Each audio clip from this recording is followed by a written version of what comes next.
கலைஞர் கருணாநிதி முதலமைச்சரா இருக்கலாம், எங்க எம்ஜிஆர் முதலமைச்சரா இருக்கலாம், ஜெயலலிதா முதலமைச்சரா இருக்கலாம்.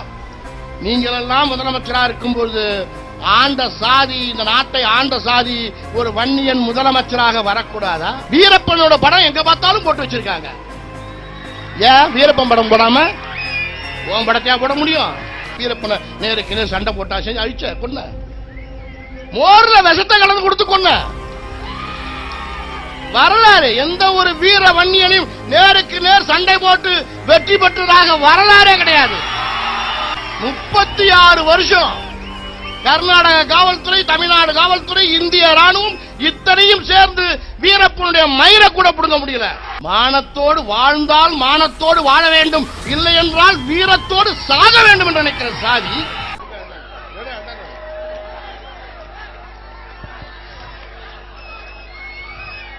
புதுவை மாநில நாடாளுமன்ற வேட்பாளர் அன்பு சகோதரர் அனந்தராமன் அவர்களுடைய அறிமுக கூட்டத்திற்கு வருகிருந்துள்ள என் உயிரினும் மேலான என் இனமான சொந்தக்காரர்களே, உங்கள் அனைவருக்கும் எனது வணக்கத்தை தெரிவித்துக் கொள்கின்றேன். இன்றைக்கு எனக்கும் சரி, ஐயாவுக்கும் சரி, ஒரு நீண்ட நாள் வருத்தம், கவலையை நமது சகோதரர் அனந்தராமன் தீர்த்து வைத்திருக்கின்றார். அது என்ன கவலை என்று சொன்னால், இது புதுவை மாநிலம் அல்ல, இது வன்னியர் மாநிலம் என்று நிரூபித்திருக்கின்றார்.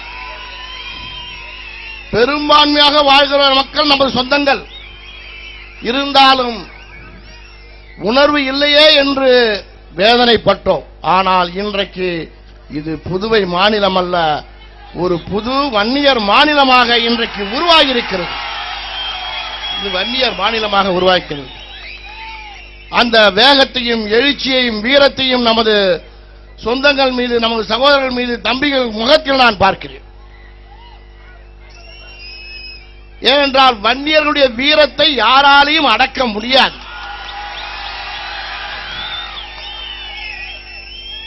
அடங்கி வாழ்ந்த சாதிதான் அடங்க மறு என்பான். நாம் அடங்க மறுத்த சாதி.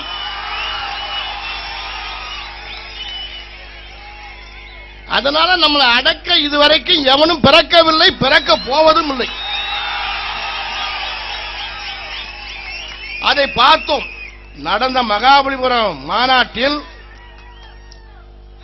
இந்தியாவிலும் சரி, தமிழகத்திலும் சரி, எந்த ஒரு அரசியல் கட்சியும் எந்த ஒரு தனிப்பட்ட சாதியும் கூட்டாத கூட்டம், மிகப்பெரிய கூட்டம், 50 லட்சம் பேர் கூடினோம்.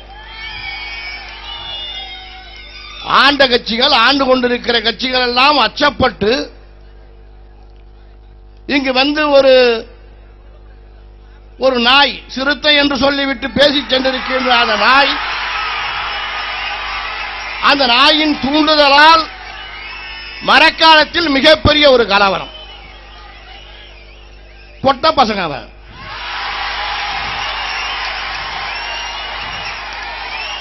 சரியான ஆண்மை உள்ள மனிதனாக இருந்தால் தேதிய குறி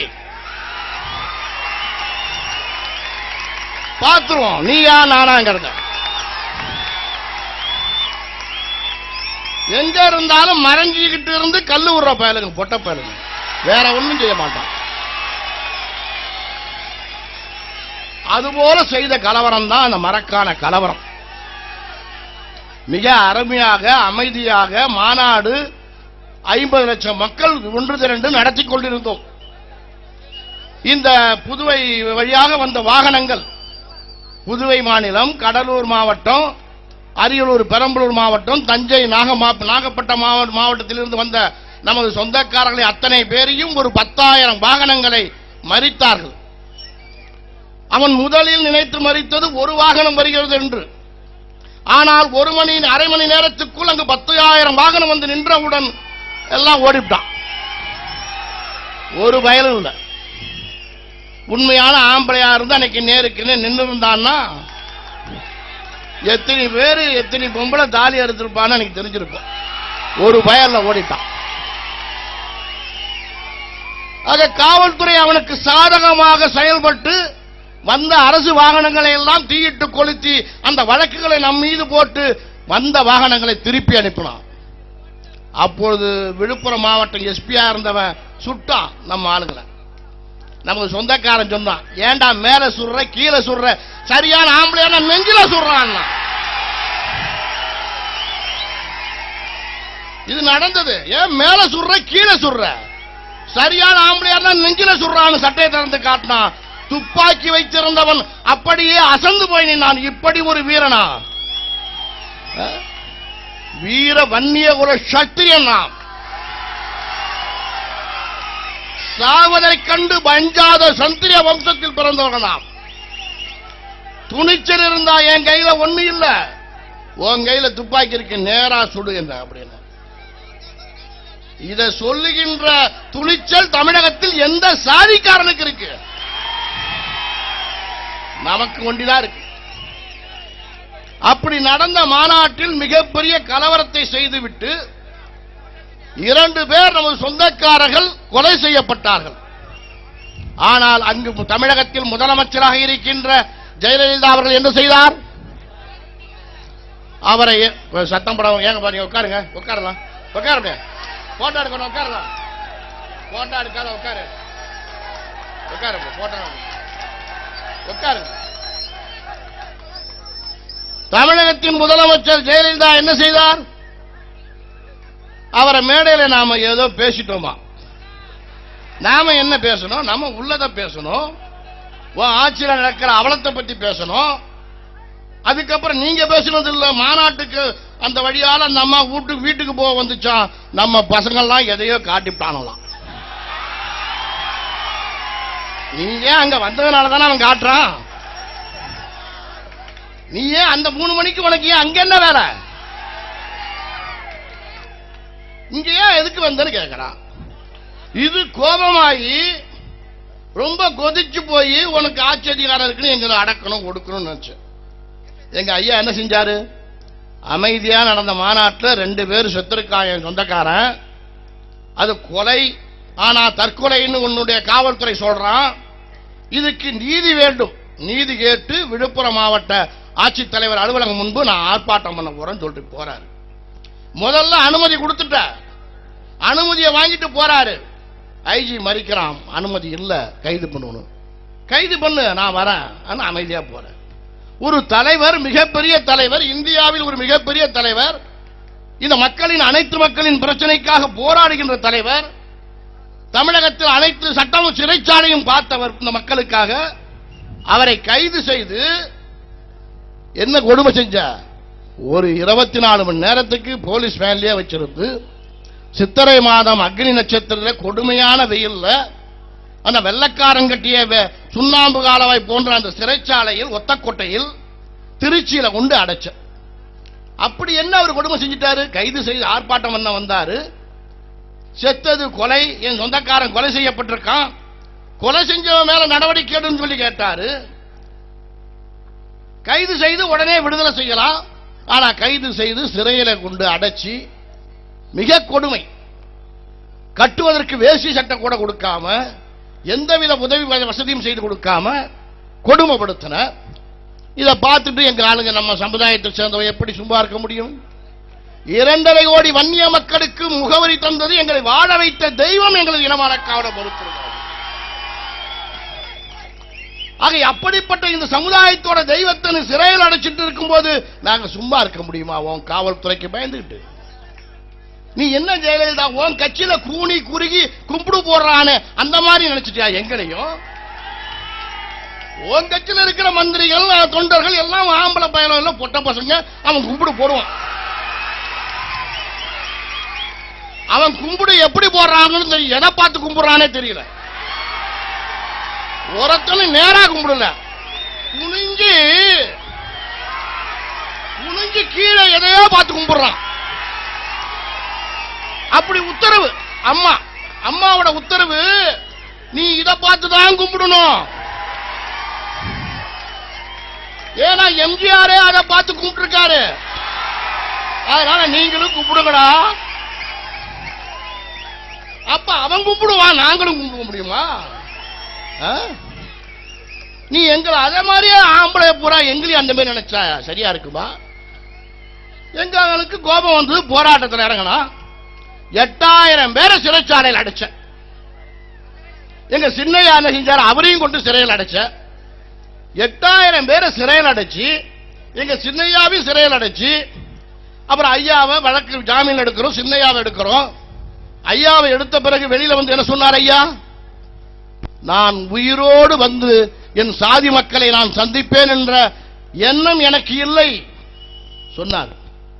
அவ்வளவு அப்படி என்றால் நமது சமுதாயத்தோட தெய்வத்திற்கு எவ்வளவு கொடுமை நடத்திருப்பார் அந்த செயலில் தான் நினைச்சு பார்க்கணும். நீ என்ன 4 முறை தேசிய பாதுகாப்பு சட்டம் போட்ட, இன்னைக்கு நாடாளுமன்ற வேட்பாளராக தான் போட்டியிடுகிறார். ஆனால் அதற்கு முன்பே டெல்லிக்கு சென்று நமது அனந்தராமன் அவர்கள் அந்த தேசிய பாதுகாப்பு சட்டத்தை 3 முறை தள்ளுபடி செய்து வாங்கி வந்தார்.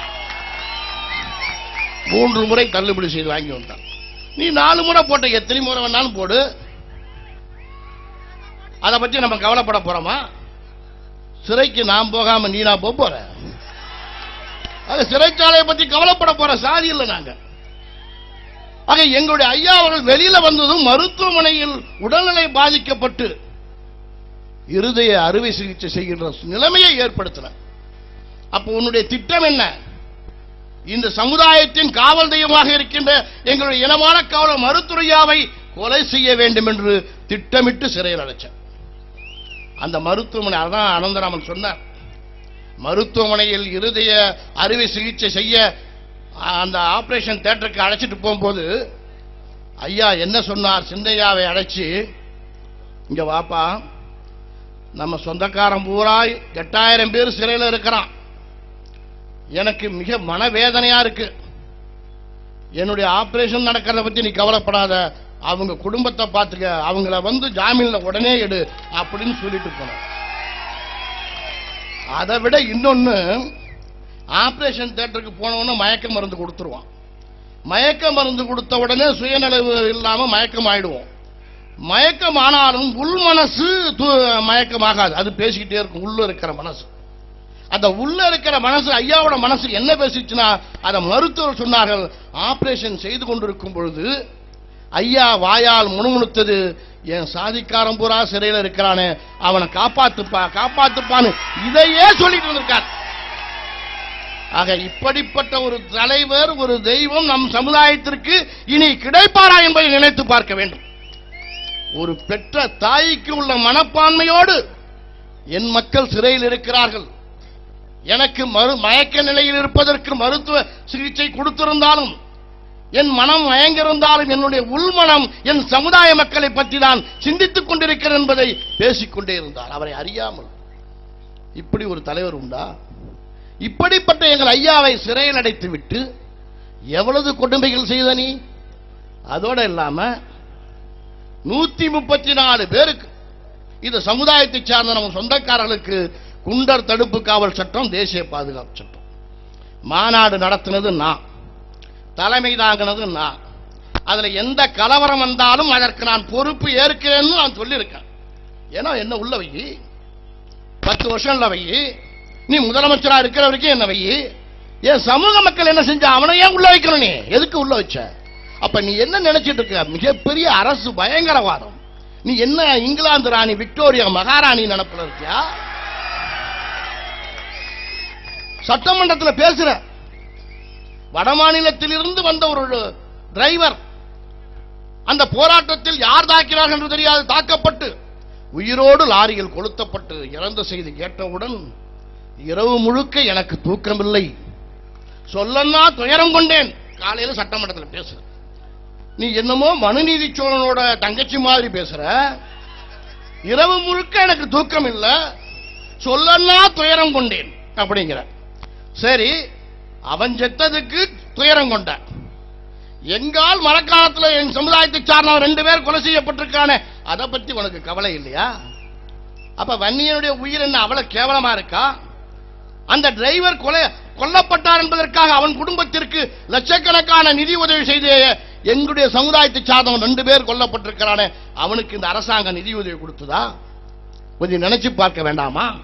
அந்த குடும்பங்களுக்கு ஒரு குடும்பத்திற்கு 5 லட்சம் ரூபாய் என்று நமது ஐயாவும் சின்னையாவும் கொடுத்து அனைத்து குடும்பத்திற்கும் நிதி உதவி கொடுத்தார்கள். அப்ப என்ன காரணம்? வன்னியனுடைய ஓட்டு மட்டும் உனக்கு இனிக்குது, எங்களுடைய உரிமையை கேட்டா உனக்கு கசக்குது.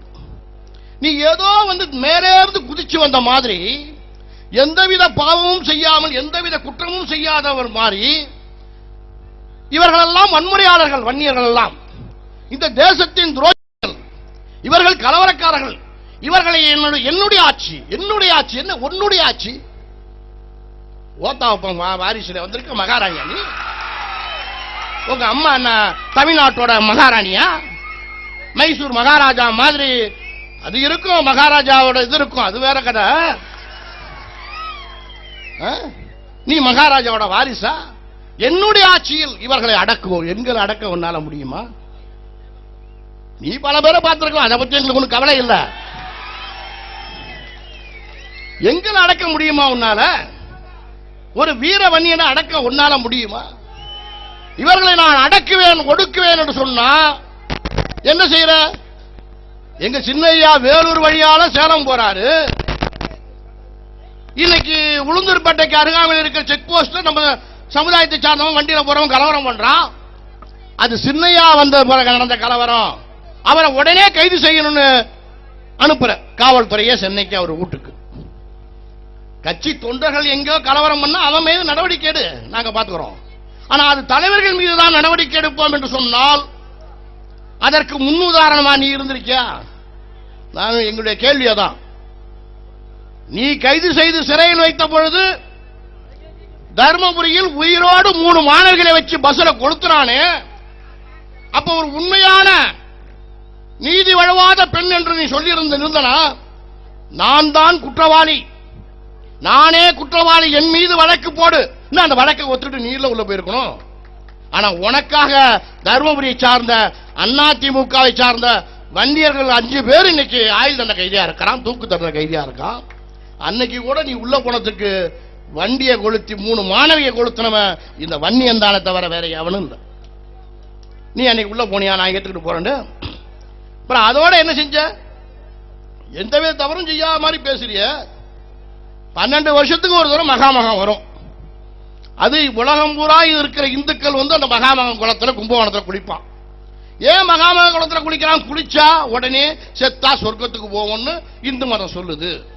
அதனால 12 வருஷத்துக்கு ஒரு தடவை வர மகாமகத்துல குளிக்கிறது வழக்கம். உலகம் பூரா இருக்கிற இந்துக்கள் அங்க வந்து குளிப்பான். ஆனா நீ முதலமைச்சரா இருக்கிற, நீ என்ன செஞ்ச? நீ மகத்துல பிறந்த, நான் மகத்துல குளிச்சா உனக்கு என்ன ஆகும் சொன்னானோ எந்த ஜோசியக்காரன், நீ குளிக்க அங்க மகத்துக்கு மகாமகுளத்துக்கு வந்துட்ட. நீ சினிமா படத்தை குளிக்கிற மாதிரி ஓன் தலையில ஓன் தோழி தண்ணி மூண்டு ஊத்தவும், நீ ஓன் தோழி தலையில தண்ணி மூண்டு ஊத்தவும். இத அங்க ஆளுங்க பூரா அம்மா குளிக்குது, அது எப்படி நீச்சல் உடையில குளிக்குதா, எப்படி குளிக்குதுன்னு பார்க்க அவன் முண்டி அடிச்சுட்டு வர. அங்க இருந்த காவலுக்கு இருந்த காவல்துறை அதிகாரிகள் அவனை அடிச்சு விரட்ட. அந்த தள்ளுமுள்ள மகாமகம் குளத்துல வெறும் பணமா 300 பேருக்கு மேல செத்தான். அப்பயே சொர்க்கத்துக்கு போனான். ஒன்னால 300 பேர் மகாமகம் குளத்துல செத்தான். அந்த கொலைக்கு 300 கொலைக்கு காரணமானது நீதானே ஜெயலலிதா? நீதானே? உன் மேல என்ன வழக்கு பதிவு செஞ்சிருக்கு? அந்த கொலைக்கு காரணம் நீதானே? உன் மேல வழக்கு பதிவு பண்ணிருக்கா? நீ ஏதோ தேசத்துல இல்லாத மிகப்பெரிய தலைவர்கள் அன்னை தெரசா மாதிரி பேசுறியே, என்ன நீ அப்படிப்பட்ட பெண்மணியா? நீ உன் வரலாறை பார்த்தா எந்த நல்ல செய்தியுமே இல்லையே சொல்றதுக்கு. உன் வரலாறை புரட்டி பார்த்தா அதை சொல்லவே வெக்கமா இருக்கு. நீ என்னமோ உலகத்தில் இல்லாத தலைவர் மாதிரி, நான் அவர்கள் வன்முறையாளர்கள், தீவிரவாதிகள், வன்னியர்கள் எல்லாம் அவர்களை அடக்குவதற்காகவே நான் வந்திருக்கேன் சொன்னா என்ன அர்த்தம்? அப்புறம் பண்ண திடீர்னு என்ன பண்ண? 30 வயசுல ஒரு பையனை காட்டி இவன் தான் என் வளர்ப்பு மகன் சொன்ன. அவங்க புள்ள இல்லைன்னா புள்ள ஒரு 5 வயசுல புள்ள தத்து எடுத்து வளர்ப்பாங்க. எங்கிருந்து வந்தான் தெரியல, 30 வயசுல ஒருத்தர் வளர்ப்பு மகன் சொன்ன. அவனுக்கு 100 கோடி ரூபாயில திருமணம் செஞ்ச.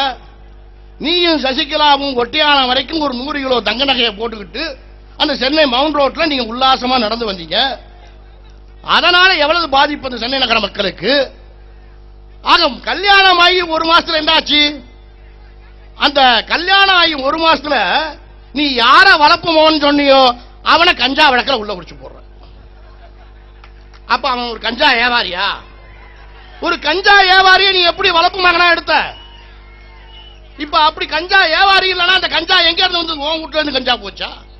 ஏன்னா உன்னுடைய அரசியல் பொது வாழ்க்கையில கஞ்சாவும் இடம்பெற்றிருக்கு. நீ என்னமோ பெரிய யோக்கியம் மாதிரி எங்களை பேசலாம். என்ன அர்த்தம்? என்ன அர்த்தம்?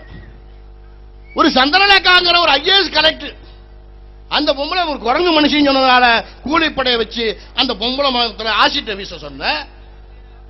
இது பத்திரிகையாளர்கள்லாம் போட்டிருக்காங்கல்ல. ஆக உன்னுடைய வாழ்க்கை வரலாறு இன்னும் சொல்ல போனா உன் காலத்துல உன்னோட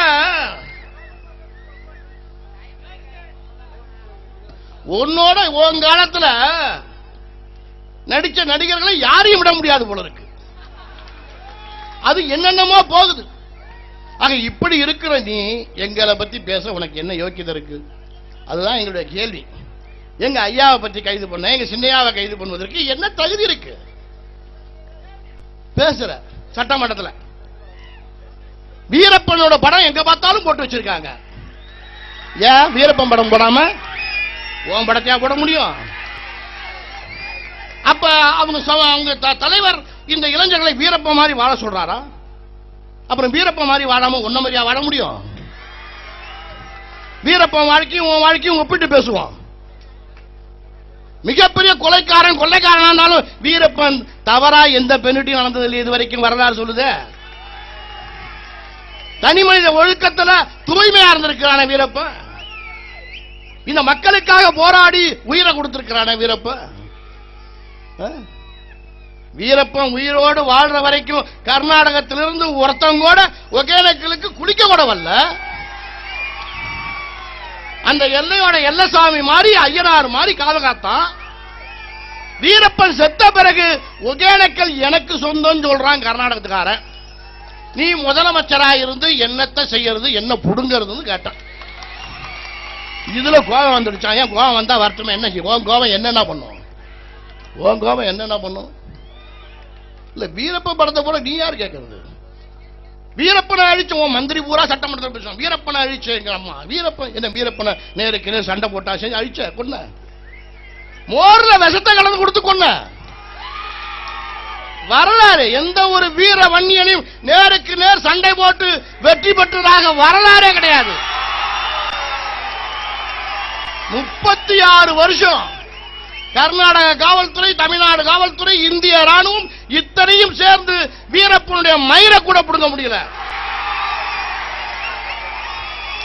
மோர்ல விஷம் கலந்து கொடுத்து வீரப்பன் செத்த பிறகு 2 நாள் கழிச்சுதான் வீரப்பனோட மீச மயிரை இந்த காவல்துறை புடுங்கினாங்கிறது வரலாறு.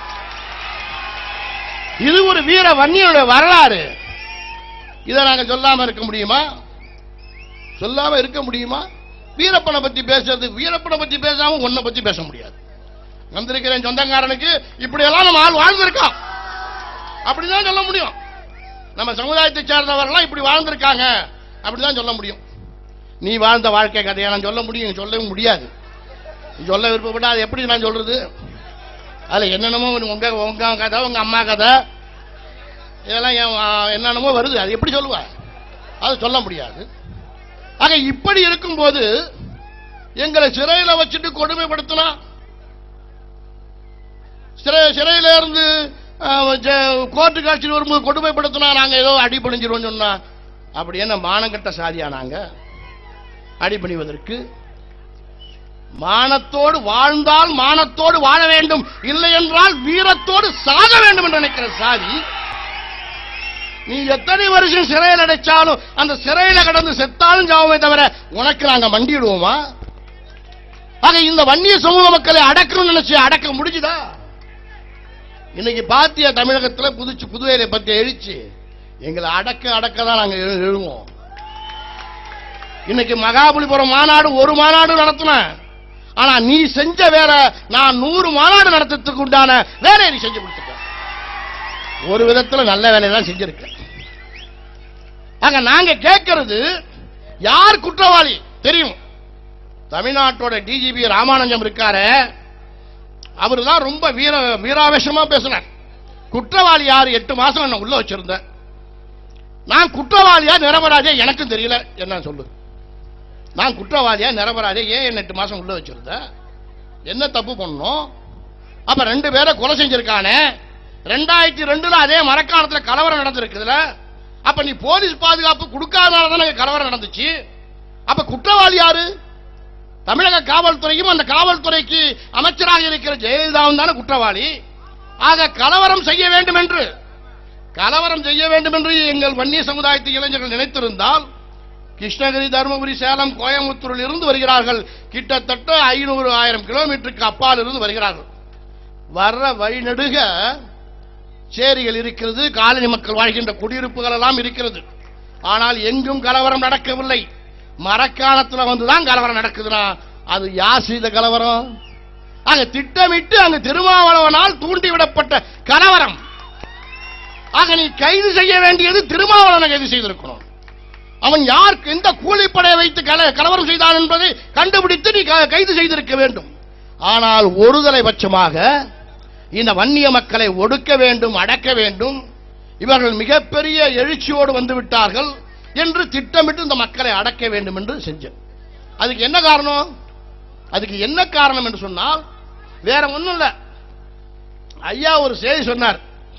என்ன செய்தினா, நாம் வாழ வேண்டும் என்று சொன்னால் நாங்களும் ஆள வேண்டும், நாங்களும் தமிழகத்தை ஆள வேண்டும், புதுவையை ஆள வேண்டும் என்று ஐயா அவர்கள் சொன்னதனால் இவங்களுக்கு கோபம் வந்துடுச்சு.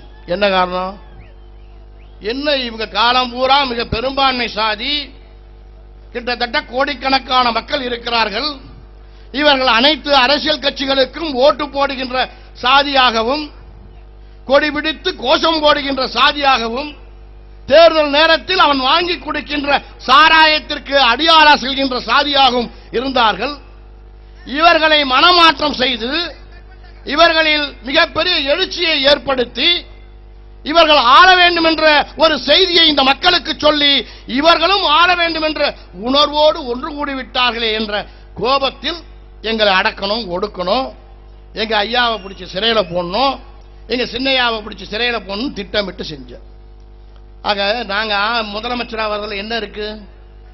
கலைஞர் கருணாநிதி முதலமைச்சராக இருக்கலாம், எங்க எம்ஜிஆர் முதலமைச்சராக இருக்கலாம், ஜெயலலிதா முதலமைச்சராக இருக்கலாம். நீங்கள் எல்லாம் முதலமைச்சராக இருக்கும்போது ஆண்ட சாதி, இந்த நாட்டை ஆண்ட சாதி ஒரு வன்னியன் முதலமைச்சராக வரக்கூடாதா? இல்ல ஒரு வன்னியன் முதலமைச்சராக வரக்கூடாதா? வந்த என்ன கெட்டுப்படும்? ஆக நாம என்ன சிந்திச்சு பார்க்கணும். ஆக இன்றைக்கு இந்த வன்னியன் முதலமைச்சராக வரக்கூடாது என்று புதுவை தமிழகத்தில் உள்ள அனைத்து அரசியல் கட்சி தலைவர்களும் விரும்புகிறார்கள் என்று சொன்னால், இந்த கட்சிகளில் மானமுள்ள வன்னியன் இருக்கலாமா என்பதை நீங்கள் நினைத்து பார்க்க வேண்டும். ஆக 2 வன்னியர்கள் கொலை செய்யப்பட்டார்கள். அவர்கள் உயிருக்கு எந்தவித உத்தரவாதமும் இல்லை. ஆனால் இன்றைக்கு நிலைமை என்ன? தெருவில் ஓடுகின்ற ஒரு தெருநாய் அடித்து கொலை செய்யப்பட்டாலும் அதற்கு பாதுகாப்பு கேட்டு ப்ளூ கிராஸ் என்ற ஒரு அமைப்பு பேசுகிறான். சட்டம் இருக்குது, தெருநாயின்னு நீ அடிச்சு போட முடியாது, நீதிபதி தண்டனை கொடுக்கிறான். நம்ம சென்னையில ஆவடி ஸ்டேஷன் நடந்தது. ஒரு நாயை ஒருத்தன் அடிச்சு போட்டு போயிட்டான் ஒரு ஆட்டோக்காரன். அதை ஒருத்தன் ப்ளூ கிராஸ் தூக்கிட்டு போய் கம்ப்ளைண்ட் கொடுக்கறான். போஸ்ட்மார்டம் பண்ணி அதை அடக்கம் பண்றான். மறாவது நாள் டெல்லியில இருந்து பேசுறான் ப்ளூ கிராஸ் அமைப்புல இருந்து. அந்த தெருநாயை அடிச்சவனை கைது பண்ணியானு. அதுக்கப்புறம் போலீஸ்காரன் போய் அவனை கைது பண்ணி கோர்ட்ல ஒப்படைக்கிறான். நீதிபதி அவனுக்கு 1000 ரூபாய் அவதாரம் போடுறாரு. இன்னொரு முறை இது போல ஒரு தெருநாயனை அடிச்சு கொலை செஞ்சனா உனக்கு 6 மாசம் சிறை தண்டனைங்கிறான். ஆக தெருநாயின் உயிருக்கு இருக்கின்ற உத்தரவாதம் கூட இந்த வன்னிய மக்களுக்கு இல்லை என்றால் நமக்கு கோபம் வர வேண்டாமா, வேகம் வர வேண்டாமா என்பதுதான் என்னுடைய கேள்வி. மான உணர்ச்சியோடு நாம் வாழ வேண்டும். நமது உடம்பில் ஓடுவது வீர வன்னிய ரத்தம் தான் என்பதை உணர்த்த வேண்டும். ஆக நமது உயிருக்கு என்ன அந்த பாதுகாப்பு இல்ல? 2 வன்னியர்கள் கொலை செய்யப்பட்டிருக்கிறார்கள். அவர்கள் குடும்பத்திற்கு ஜெயலலிதா 1 பைசா கொடுக்கல. நான் கேட்கிறேன், நாடாளுமன்ற தேர்தலில் துணிச்சல் இருந்தா சொல்லு. வன்னியர்களை கண்டால் எனக்கு பிடிக்கவில்லை, அதனால் இந்த தேர்தலில் வன்னியருடைய ஓட்டு அதிமுகவுக்கு வேண்டாம் சொல்லு. சொல்லு, சொல்லுவியா? வன்னியருடைய ஓட்டு அதிமுகவுக்கு வேண்டாம் சொல்லு. ஆனா ஓட்டு மட்டும் எங்க ஓட்டுனா இடிக்குது உனக்கு. இதை நாம சிந்திக்கணும். ஆக இத்தனை கொடுமைகளை செஞ்சு நீ என்ன சாதனை பண்ணாதான் கேட்டோம். இது உண்மையான காதல் இல்ல. காதல் என்ற பெயரில் பிளாக்மெயில் பண்றான். இது காதல் இல்லைன்னு அப்பதான் ஐயா சொன்ன காதல் என்னன்னு புரியுது. ஆக இப்படிப்பட்ட காதலை தமிழ்நாடு முழுக்க இந்த வன்முறை கும்பலை வைத்துக் கொண்டு செய்ய சொன்னது திருமாவளவன் என்பதை எல்லா சாதி மக்களும் இன்றைக்கு உணர்ந்திருக்கிறார். ஆக இன்னைக்கு நீ வந்து வன்முறையாளர், நீ ஒரு அரசியல் அமைப்பை சார்ந்தவன் இல்ல. ஒட்டுமொத்த தலித் சமுதாய மக்களை நாங்கள் எதிரியா சொல்ல, திருமாவளவன் தலைமையில் இருக்கின்ற அந்த வன்முறை கும்பலை நாங்கள் சுட்டி காட்டி பேசுறோம். இன்னைக்கு எந்த நகரத்துல எந்த வியாபாரி சுதந்திரமா இருக்க முடியுது? இன்னைக்கு புதுவையில் இருக்கிற வியாபாரிகள் எவ்வளவு மிரட்டல், எவ்வளவு உருட்டல், பணம் வசூல், இதெல்லாம் இன்னைக்கு இந்த அனைத்து சமுதாய பேரியக்கம் ஒன்று கூடிய பிறகு நடத்த முடியல.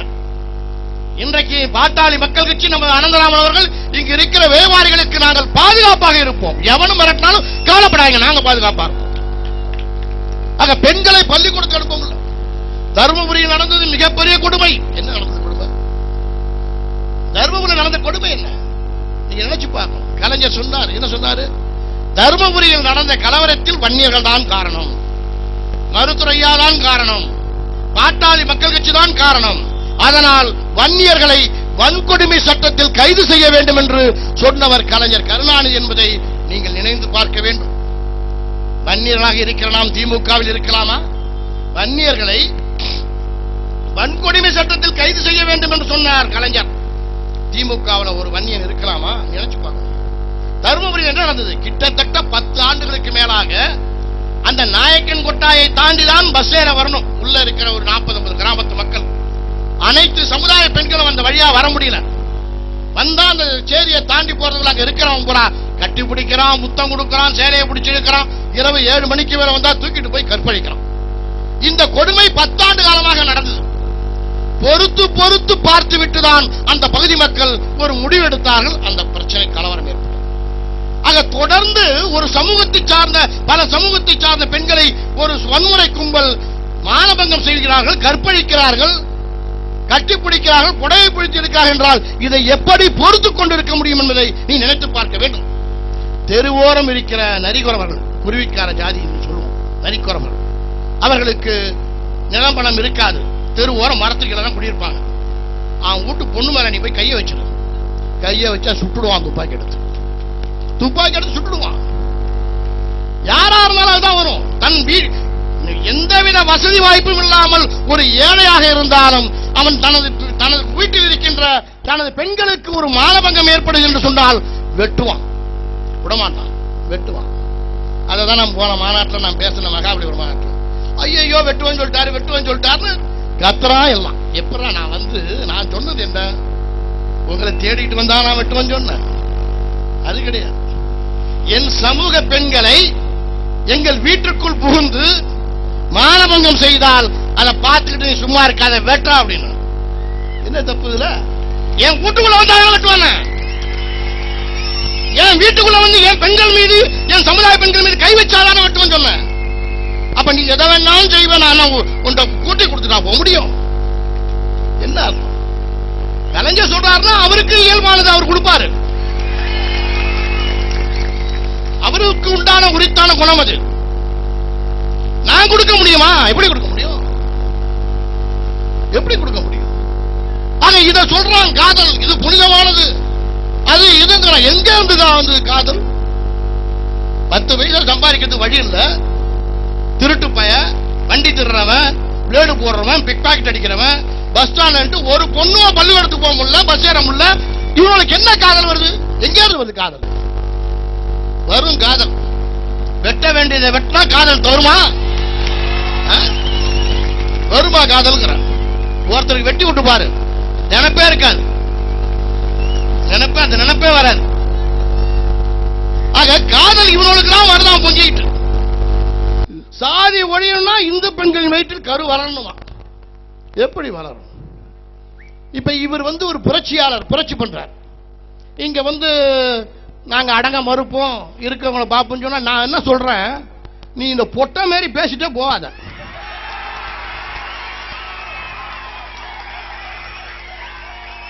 மீசைய முறுக்கி விடுற, மீசைய முறுக்கினவெல்லாம் வீரப்பன் ஆயிட முடியாது. உண்மையிலே உனக்கு மீசைன்னு ஒண்ணு இருக்குதுன்னா ஒரு தேதியை குறிப்பிடு, நீனும் வா, நானும் வரேன். தலைமை தாங்குவோம், நின்னு பாத்துருவோம். நீ ஏன் நானும் பாத்துக்கு ஒரே நாள்ல முடிஞ்சு போடும்ல, ஒரே நாள்ல முடிச்சிடும் பிரச்சனையே. எதுக்கு வளர்த்துற? நீனு வா, நானும் வர, ஒரு மைதானத்தை தேர்ந்தெடுப்போம். உன் படையும் சிறுத்தையெல்லாம் கொண்டு வா, எங்க ஆளு சிங்கத்தெல்லாம் கொண்டு வர, நின்னு பார்ப்போம். பார்த்து ஒரு முடிவு கட்டிடுவோம். அன்னையோட முடிவு பண்ணிடுவோம். யாரு ஜெயிச்சோம் தோத்தங்க முடிவு பண்ணிட்டு அன்னையோட முடிவு பண்ணிடுவோம். சும்மா இந்த ஒளிஞ்சுக்கிட்டு கல்ல விடுறது, அந்த மாதிரி விடுறது, அப்புறம் நான் அதை பண்ணுவேன் இதை பண்ணுவேன், இந்த மிரட்டெல்லாம் மிரட்டாது. உன்னை பத்தி யாரும் தெரியும், நீ என் மாவட்டத்தை சேர்ந்தவன், நீ உண்மையிலேயே நீ எஸ்சி கிடையாது, நீ பண்டாரம். சோசியம் சொல்ற பண்டாரம். உன் குலத்தொழில் என்ன? கிளி ஜோசியம் பாக்குறது. நீ கிளி ஜோசியம் பாக்குறவன், நீ அருவா வீச்சருவா எடுக்கிறங்கிற. வீச்சருவாளோடு பிறந்தவனா? யாருக்கிட்ட இந்த வேலையெல்லாம் காட்டுற? இல்ல இன்னும் காட்டிக்கிட்டு இருக்கிய, எதுக்கு காட்டுறாங்க? சரியான பாதையில எங்க ஐயா கொண்டு போறாரு. பார்த்தல எங்க ஐயாவை பிடிச்சு வச்சாங்க உள்ள. நாங்க திட்டமிடல. போராட்டம் பண்ண விழுப்புரம் மாவட்டத்துக்கு போராட்டம் பண்ண போறாரு ஐயா. அன்னைக்கு மாலை கைதாவான்னு தெரிஞ்சிருந்தா என்ன மாலையில கைது பண்ணிருக்க முடியுமா உன்னால? நான் கைதா இருக்க மாட்டேன். நான் கைதாகாம இருந்தேன்னா தமிழ்நாட்டில் என்ன பண்ணணும்னு பண்ணிருப்பேன். ஐயா இன்னைக்கு போராட்டத்துக்கு போறாரு, ஐயா கைதாவாரு, தமிழ்நாட ஒரு வழி பண்ணிடணும் நாங்க முடிவு எடுத்திருந்தோம்னா முன்கூட்டிய ஏதாவது நடந்திருக்குமா, பறந்திருக்குமா, என்ன அசைஞ்சிருக்கும்? இந்திய வரலாறுல ஹெல்மெட் போட்டுட்டு பஸ் ஓட்டுறதா உண்டா? ஹெல்மெட் போட்டுட்டு டூ வீலர் தான் ஓட்டிருக்கான், ஹெல்மெட் போட்டுட்டு பஸ் ஓட்டான். அப்ப எவ்வளவு பயம்? சோதிச்சு அம்மா பாத்துச்சு, நம்மள சரியாதான் இருக்கானோ அப்படின்னு முடிவு பண்ணிடுச்சு. ஏன்னா 87 தான் ஒரு மாதிரியா இருந்தா இப்ப எப்படி இருப்பானு சோதிச்சு பார்த்தது. 87 ரொம்ப ஷார்ப்பா இருக்கானோ, ரொம்ப வேகமா இருக்கான். பஸ் உள்ள உட்கார்ந்து ஓட்டாலும் ஹெல்மெட் போடாம ஓட்ட முடியாது போல இருக்கு. நடக்காது. 87 தொலைபேசி வசதி கிடையாது. இன்னைக்கு கையில செல்போன் இருக்கு. உட்கார்ந்த இடத்துல இருந்து எல்லா இடத்துக்கும் ஆர்டர் பண்ணலாம், உத்தரவு போடலாம். எதுவும் நடக்காது, என்ன வேணாலும் பண்ணலாம். ஞாபகம் இருக்கட்டும். பெரும்பான்மை ஆனா அனைத்து அரசு பதவிகளும் பொருளாதாரத்தில் முன்னேறணும் சொல்லி இது 82% மக்களோட வரிப்பணம். ஆனா நீ என்ன செய்யற? நீ படிச்சு முன்னேறி மேல வந்த பிறகு மாவட்ட ஆட்சித்தலைவர், கலெக்டராக, எஸ்பியா பதவிக்கெல்லாம் வந்த பிறகு என்ன நினைக்கிறோம்? சமுதாயத்தாளர்கிட்ட சொல்லி நமக்கு எதிரியா இருந்தவன் செட்டியாரு, முதலியாரு, ரெட்டியாரு, நாயுடு, வன்னியர் இவங்களெல்லாம் கொல்லு, இவன் வீட்டு பொண்களெல்லாம் மானபங்கப்படுத்துன்னு சொன்னா இது எப்படி சரியா இருக்கும்? நீ மேல வளர்ச்சி அடைஞ்சு மேல வந்த பிறகு என்ன நினைக்கணும்? எல்லா சமுதாயத்தோட ஒற்றுமையாக அண்ணன் தம்பி உறவு முறையோடு சமாதான முறையில வாழணுங்கிற ஒரு எண்ணம் வரணும். ஆனா அந்த எண்ணம் அந்த மக்களுக்கு வந்தாலும் திருமாவளவன் சும்மா இருக்க மாட்டான். ஏன்னா பண்டாரம்ல, பண்டாரம் கிளிஜோஷன் சொல்ற மாதிரி தான் சொல்லிட்டு இருப்பான். ஆக நீ மேல வந்த பிறகு எல்லா சமூகத்தோடு ஒற்றுமையாக வாழ வேண்டும் என்று எண்ணம் இல்லாமல் சட்டம் எனக்கு சாதகமாக இருக்கிறது, என் சாதி பெயரை சொன்னால் உன் மீது வழக்கு போடுவேன், எந்த அதிகாரி சொன்னாலும் அதிகாரி மீது வழக்கு போடுவேன், எனக்கு 18% இடஒதுக்கீடு இருக்கு, அரசாங்க சலுகை இருக்கு, அதனால நாங்க என்ன வேணாலும் பண்ணுவோம், யார வேணாலும் வெட்டுவோம், யார் வீட்டு பெண்ணை வேணாலும் தூக்கிட்டு போய் கற்பழிப்போம் சொன்ன சட்டத்தை கையில் எடுத்துக்கோன்னு சொன்னா நீ சட்டத்தை தான் கையில் எடுக்கலாம். சரியா இல்லைன்னா நாங்க அருவாள் எடுப்போம். என்ன செய்ய முடியும்? என்ன செய்ய முடியும்? ஏன்னு ஒன்னும் பண்ண முடியாது. யார என்ன பண்ணாலும் ஒரே செக்ஷன் தான். திருநாட்டுவனும் திருநாட்டுவோ ஒண்ணுதான், எல்லாம் ஒரே ஜெயில் தான். ஜெயில்னு ஒண்ணு இருந்தா பயில்னு ஒண்ணு இருக்குது, விடுதலைன்னு ஒண்ணு இருக்குது. ஒண்ணும் இல்ல, எது நடக்க போறது? அங்க ஒரு கட்டத்துக்கு மேல போயிட்டா உங்க நிலைமை என்ன ஆகும்? அங்க ஒரு 18% மக்கள் இருக்கிற நீங்க 82% மக்களுடைய பெண்களை மானபங்கப்படுத்த வேண்டும் என்று நினைத்தால், அவர்கள் ஒன்று சேர்ந்தால் உங்கள் நிலைமை கொஞ்சம் யோசிச்சு பாரு. ஆக இந்த சமூகத்தில் ஒற்றுமையாக எல்லோரோடும் சந்தோஷமாக வாழ வேண்டும் என்று நினைக்கணும். இன்னைக்கு காரைக்கால்ல ஒரு பெண், அது தமிழ்நாட்டில இருந்து அங்க வந்த பொண்ணு, அன்னைக்கு ஏதோ காரைக்காலுக்கு வந்திருக்கு அந்த நண்பன் ஃப்ரெண்டோட. அதை ஒரு எத்தனை பேர் கற்பழிச்சான்னு சொல்றாங்க. இப்படி ஒரு கொடுமை தமிழகத்தில் எந்த சாதி இளைஞன் செய்யறான் சொல்லு? படிக்க போற பொண்ணுங்களையோ, வெளியில வேலைக்கு போற பஸ்ல போற பொண்ணுங்களையோ கிண்டல் செய்வது, கேலி செய்வது, மானபங்கப்படுத்துவது, சடையை பிடித்து இழுப்பது, புடவையை பிடிச்சு இழுப்பது, இந்த மாதிரி வேலையை இந்த தமிழகத்திலும் சரி புதுவையிலும் சரி எந்த சாதியோட இளைஞனாவது செய்யறானா? இல்ல. ஆக நீ மட்டும் சமூகத்தை சார்ந்த அந்த வன்முறை கும்பல் மட்டும் செய்யறான்னா நீ எல்லாம் இந்த சமூகத்தில் வாழ தகுதியற்றவன். வாழ தகுதியற்றவன். உனக்கு தண்டனை, மரண தண்டனை விதிக்கணும். உனக்கு விடக்கூடாது. இதுக்கு ஒரு தலைவன், இவனும் சிறுத்தை பேர். என்ன சிறுத்தை? நாங்க பாட்டாளி மக்கள் கட்சி, பாட்டாளி மக்கள் சொல்லியிருக்கோம். அது என்ன விடுதலை சிறுத்தை? நீ என்ன பிரபாகரன் நினைப்பா? உலக தமிழினத்துக்கு ஒரு தலைவன் தம்பி பிரபாகரன் தான். நீ பிரபாகரன் மாதிரி ட்ரெஸ் போட்டுக்கிட்டு போட்டோ போட்டு சில்லு வச்சுட்டா நீ பிரபாகரன் ஆயிட முடியுமா? நீ எந்த நாட்டு விடுதலைக்காக போராடி இருக்க? முதல்ல உன் சமூக விடுதலைக்காக நீ போராடி இருக்கியா? கேட்டா நான் கல்யாணமே பண்ணல. கல்யாணம் பண்ணவனுக்கு ஒரு குண்டாட்டி, கல்யாணம் பண்ணாதவனுக்கு அந்த மாதிரி கதையா இருக்கு உன் கதை. நீ என்னவோ தியாகம் பண்ணிட்டேன், பெடல் காஸ்ட்ரோ மாதிரி, சேக்குவாரா மாதிரி தாடி வச்சுக்கிட்டா சேக்குவாரா ஆயிடுவியா? நீ சேக்குவாரா மாதிரி தொப்பி போட்டுக்கிட்டா நீ சேக்குவாரா? என் மானல்ல புளிய பார்த்து பூனை சுட போட்டுதுன்னா பூனை புளி ஆயிடுமா? சேக்குவாரா மாதிரி தொப்பி போட்டு சொல்றிய, காரி துப்புணும் போல இருக்கும். மாணவக்கல்ல உனக்கு சேக்குவாரா எப்ப ஒரு மருத்துவம் படிச்ச டாக்டர் உலகத்தை சுத்தி பார்க்க வரான். கீபாக்கு வரும்போது அங்க நடக்கிற கொடுமையை பார்க்கறான். பெடல் காஸ்ட்ரோட இணைஞ்சி போராடுறான். அந்த நாட்டு விடுதலையை அடையறான். விடுதலை அடைஞ்ச பிறகு பெடல் காஸ்ட்ரோ உனக்கு மந்திரி பதவி கொடுக்கறேன்னு சொல்றான். எனக்கு மந்திரி பதவி தேவையில்லை, பக்கத்து நாட்டு விடுதலைக்காக நான் போராட போகிறேன் என்று பொலிவா காட்டுக்குள்ள போறான். அங்க அவனை சுட்டு கொலை செய்து மரண தண்டனை சுட்டு கொலை செய்யறான். அப்படிப்பட்ட ஒரு மிகப்பெரிய புரட்சியாளன் போராளி சேக்குவாரா. அவன் மாதிரி குல்லா போட்டுக்கிட்டா என்ன அர்த்தம்? படமா காட்டுற இல்ல கிளி ஜோசியம் பார்க்கிற மாதிரி படம் காட்டுறேன். இதுக்கெல்லாம் நாங்க பயப்பட மாட்டோம். உனக்கு போராத நேரம் இருந்தாதான் எங்கள்கிட்ட வருவ. உனக்கு நல்ல நேரமே இருந்தா எங்கள்கிட்ட வரமாட்டான். மீனா கலைஞர் சொல்லி கொடுக்குறாருன்னா கேட்காது. அவர் கோபாலபுரத்தே தான் இருப்பாரு.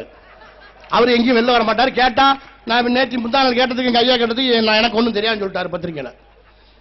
அதனால அவர் எனக்கு தெரியாதுன்னு ஒன்ன மாட்டி விட்டு போடுவாரு. நீ தான் கடைசியில் அடிபடும். அதனால ஒழுங்காயிரு. நீ போராடணும், எங்களோட சண்டை போடணும்னு சொன்னா நாங்க சண்டை போட தயார். நாங்க ஒரு மாசம்ல ஒரு வருஷம்ல சிறைக்கு போக தயாரா. ஆனா உன் மக்கள் அதை சந்திக்க முடியுமா? ஒரு வருஷம் உன் மக்கள் சிறையில் இருந்ததுன்னா அந்த மக்களோட குடும்ப நிலைமை என்ன ஆகும்? அவன் என்ன அந்த அளவுக்கு வசதி வாய்ப்போட இருக்கானா? அப்ப உன் சமூக மக்களை அழிப்பதற்குண்டான செயலை நீ செய்யற. அப்ப நீ ஒரு சரியான தலைவனா?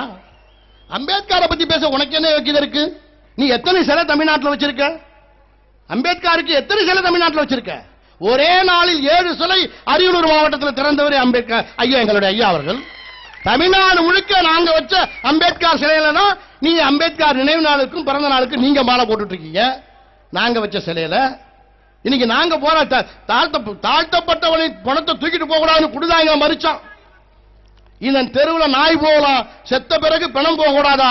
செத்த பிறகு அது பணம்டா, அதுக்கு சாதி பேருடான்னு சொல்லி உன் பணத்தை தூக்கிட்டு போய் புதைச்சது எங்க ஐயா.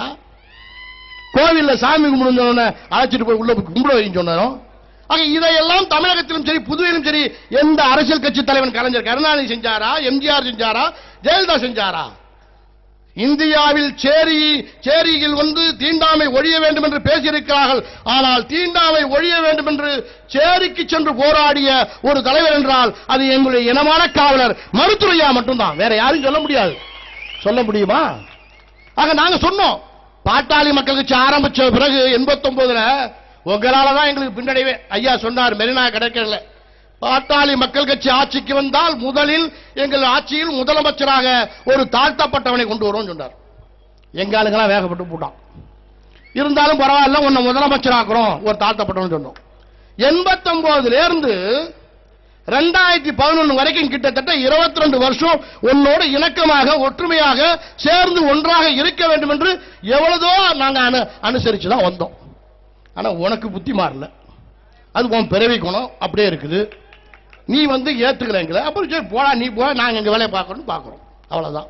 உன்னுடைய பேர் சுத்தமான பள்ளி பையன்.